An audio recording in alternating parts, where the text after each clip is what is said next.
Around 4 a.m. on December 5, 1993, a freight train was passing through the small community of Crestview, Florida. On an isolated stretch, the engineer noticed something lying across the tracks up ahead. It looked like a human body. He frantically sounded the whistle and struggled to stop the train.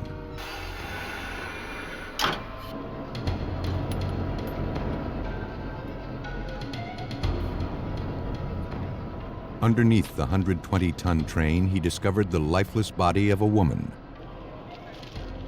The engineer quickly radioed in for help. Within minutes, police and emergency personnel from the Crestview Police Department were dispatched to the scene. The young female victim had suffered massive head and chest wounds. She was partially covered by a black trench coat that was stained with blood. Police began searching for any form of identification to tell them who this woman was. They found nothing. Blood found pooled on the tracks and on some rocks just feet away from where the victim came to rest suggested the impact point. A few hairs and tiny drops of blood were found at the front of the train. But investigators found no blood smears on the tracks leading up to the victim's body. When questioned, the engineer told police that as he worked to stop the train, he believed that he made eye contact with the woman lying on the tracks. She never even flinched as the train approached. She just seemed to be staring at him. Before leaving the scene, evidence technicians photographed the area.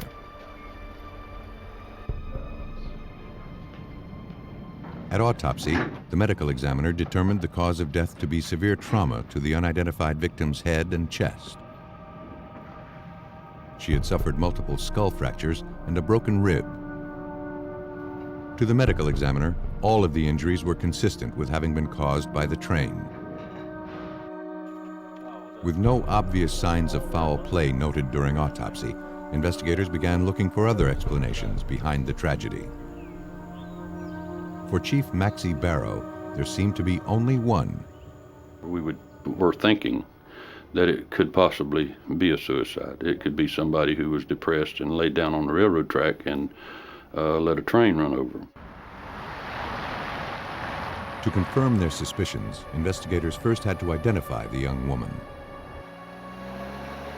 Several local residents believed she was 24-year-old Sherry Morrow, who lived with her husband less than a mile from the train tracks. Police went to the address. There, they were met by John Morrow, Sherry's husband, and the couple's roommate. Investigators showed the husband a photograph of the victim. John Morrow couldn't believe what he was seeing. The woman lying dead on the railroad tracks was his wife, Sherry. Morrow said that he and Sherry fought the night before. She believed he was flirting with another woman who was at a party at the couple's house. She became enraged. John followed her outside, determined to convince her that she was mistaken. They walked up the street to a payphone. She was cold, so John gave her his trench coat. Despite his efforts, Sherry remained angry and seemed depressed. John returned home, believing the best thing he could do would be to leave her alone. He thought that Sherry called a friend to come pick her up.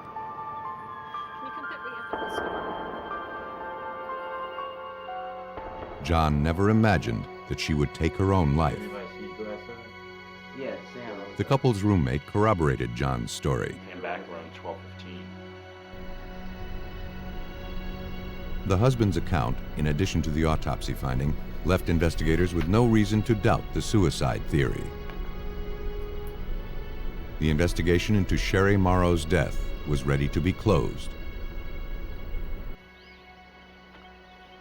The following day, however, Sherry Morrow's mother came in to speak with police. Okay, your daughter was married? She could not accept that her daughter had taken her own life. John, she said, had had numerous affairs that Sherry found out about.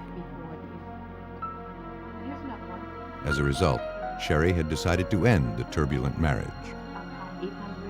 Recently, she had begun searching for her own place so she could be closer to her mother.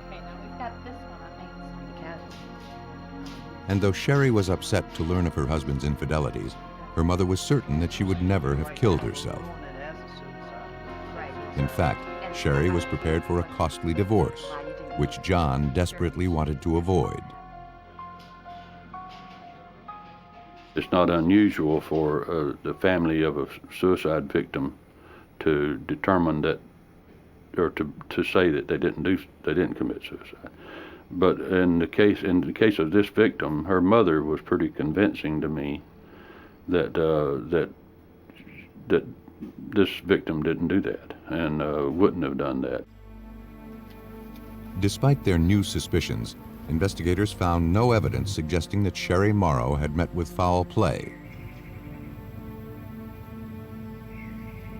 Almost a month after she was discovered along the railroad tracks, the young woman was laid to rest.